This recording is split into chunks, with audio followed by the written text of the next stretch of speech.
Once upon a time, in a tranquil pond, nestled amidst a serene meadow, there lived a rather extraordinary frog named Sir Reginald Hoppington. Unlike the common frogs that hopped about in muddy waters, Sir Reginald was a refined and distinguished amphibian, and he fancied himself as the epitome of English gentility.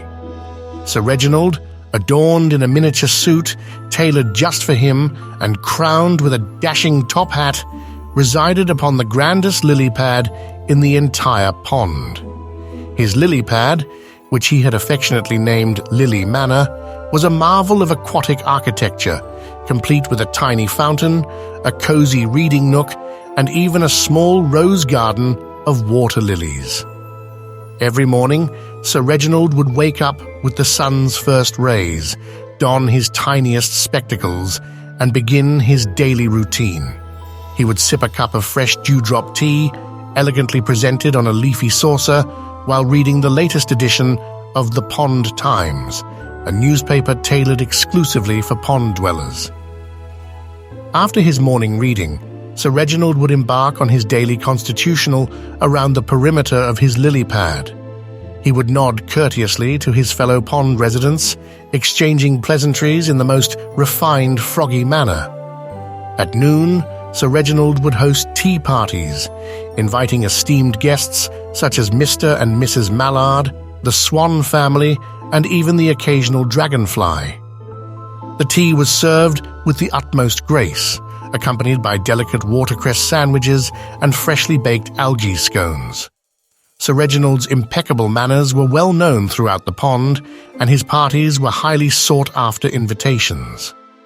In the afternoon, Sir Reginald would indulge in his favorite pastime, playing the tiny violin.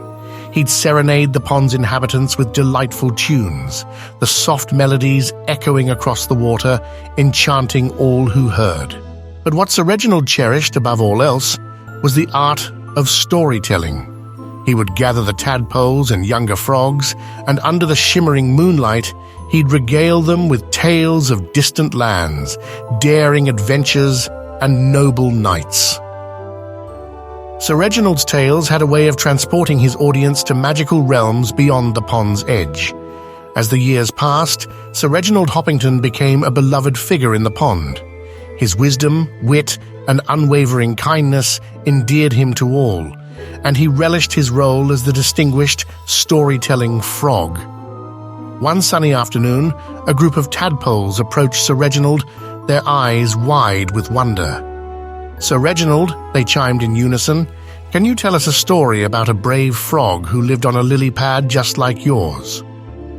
Sir Reginald smiled, adjusted his top hat, and began a tale that would not only captivate his young audience, but also serve as a testament to the enduring charm and gentility of a frog named Sir Reginald Hoppington, who lived on a lily pad like no other in the pond, a true English gentleman frog whose heart was as vast as his imagination and whose stories would be cherished for generations to come.